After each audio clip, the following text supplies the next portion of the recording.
There are moments in life that don't announce themselves. They don't arrive with thunder or warning. They slip in quietly after midnight when you think you're safe inside your own routine. And sometimes, one ordinary decision, something as small as getting up for a glass of water, can change the direction of your life forever. If you're watching this right now, don't look away. Because this story isn't just about me. It's about loneliness. It's about boundaries that slowly blur. And it's about what happens when two broken people mistake comfort for something deeper. Before I continue, pause for just a second. Subscribe to this channel. These stories take time, honesty, and courage to tell, and your support keeps them alive.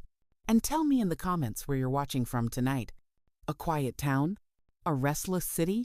Because wherever you are, nights like this exist everywhere. Now let me take you back. It was well past midnight, the kind of night where sleep refuses to come no matter how hard you try. I had been turning from one side of the bed to the other for hours, staring at the ceiling, listening to the silence press down on me like weight. Eventually, I gave up. I slipped out from beneath the covers and padded down the hallway, telling myself I only needed a glass of water, just something to break the stillness. That's when I noticed it, the soft glow from the living room. The lights were on, and in that instant, something in my chest tightened, because I already knew. That was the night. The one I'd later replay over and over in my mind. The night everything quietly shifted. My brother Richard had called me weeks earlier. His voice sounded older than I remembered. He didn't waste time with pleasantries. "Eleanor, I need a favor." He told me about Marcus, his son. Marcus's wife had been unfaithful blatantly, painfully, without remorse. Years of loyalty erased in a single confession. Marcus didn't yell. He didn't fight. He just broke. Richard said he stopped eating properly, stopped sleeping, stopped being himself. "Please," Richard had said, "let him stay with you for a while, just until he finds his footing again." I didn't hesitate, because I understood that kind of pain. 7 years earlier, I had lost my husband, Thomas. One moment we were planning the final touches on the house we dreamed of growing old in. The next moment, he was gone. A heart attack. Sudden. Final. Grief doesn't explode all at once. It seeps in slowly, quietly, until one day you realize you're surviving instead of living. So when Marcus arrived quiet, hollow-eyed, carrying more pain than luggage, I told myself this was simple. He needed peace. I had space. That was all. Or so I thought. I stepped into the living room that night and saw him sitting on the couch, the television flickering in front of him. A romantic film was playing, of all things. He turned when he noticed me. "Did I wake you?" he asked, his voice cautious, almost apologetic. I shook my head and smiled, though the truth felt heavier. "No," I said softly. "I just couldn't sleep." And that was true. But what I didn't say was how deeply alone I felt in that moment, how the silence of my bedroom had felt unbearable. Marcus shifted slightly and gestured to the empty space beside him. "Sit with me," he said, "if you want." It should have been an easy no, but loneliness makes even simple decisions complicated. So I sat. We watched the movie in silence, though neither of us seemed to follow the plot. The air felt different, charged in a way I wasn't prepared for. I became aware of the smallest details.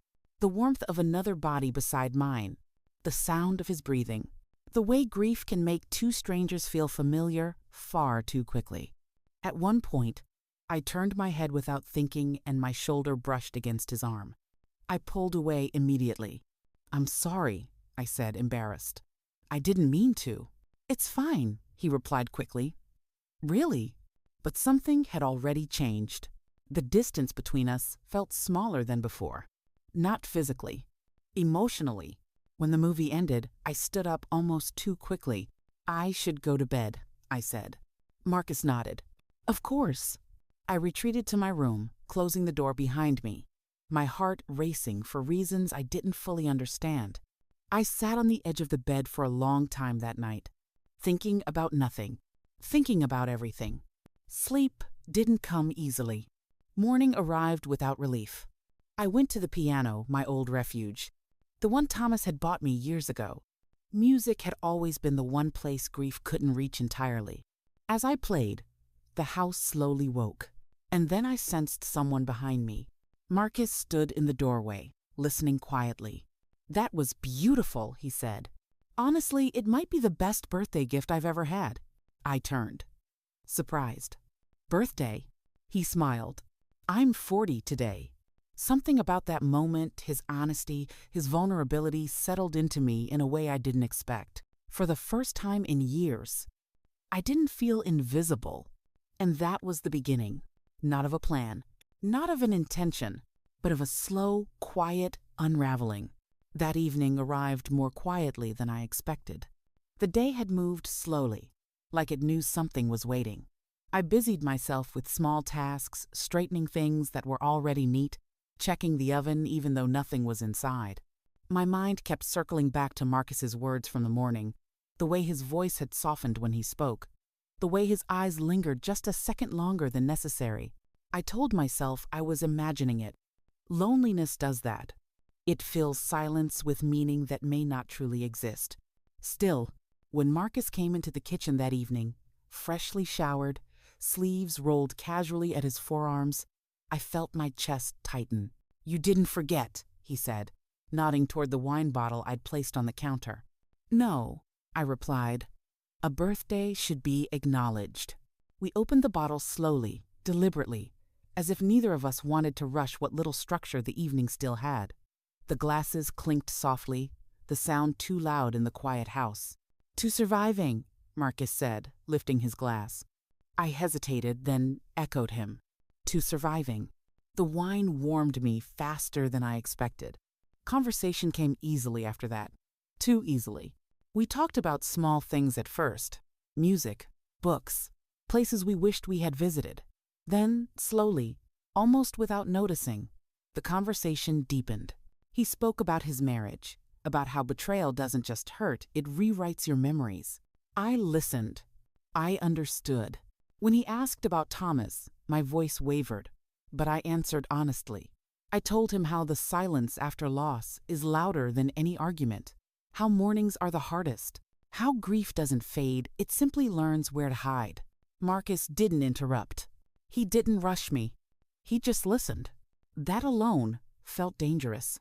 Later, he reminded me of my promise. "The piano," he said gently. "You can't escape it." I laughed, but there was nervousness in it. I sat down and let my fingers rest on the keys. The first notes came slowly, uncertain, but then the music found its way threading through memories, through years of restraint, through feelings I had buried carefully and deliberately. I played longer than I intended. When I finished, I realized Marcus was standing far closer than before. "You don't just play music," he said quietly. "You tell the truth with it."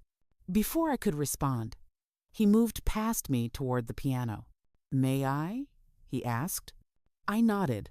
When he began to play, my breath caught. It was my favorite song. One Thomas used to hum while fixing things around the house. One I hadn't heard played aloud in years. I stood without realizing it, drawn toward the sound, toward Marcus, toward something I had promised myself I would never chase again. "Who are you?" I asked softly, stopping beside him. "How do you know this?" He looked up at me, and in that look, raw, open, searching, I felt something collapse inside me. Time seemed to narrow. His hand brushed mine. Not deliberately, not forcefully, just enough. And that was all it took. I don't remember who moved first.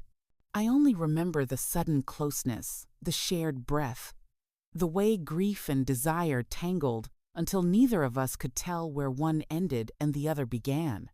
What followed was quiet, unspoken, and deeply complicated. Not wild, not reckless. Just two people reaching for warmth without thinking about the cost. And when morning came, reality returned far too quickly. The smell of coffee pulled me from sleep. I stepped into the living room and saw Marcus in the kitchen, shirtless, moving carefully as if he didn't want to disturb me. The weight of what had happened pressed down on me instantly. The glasses from the night before, the scattered clothes, the silence no longer peaceful. We didn't speak at first. We didn't know how. Finally, I said what we were both thinking. This shouldn't have happened. Marcus nodded slowly. I know. There was guilt in his eyes, but also gratitude. And that frightened me more than anger would have. We can't let this continue, he said. It would only hurt us both. I agreed, though the words felt heavier than they should have. Sometimes doing the right thing hurts more than doing nothing at all. He left before sunrise. On the counter, he left a note. Eleanor, thank you for giving me kindness when I needed it most.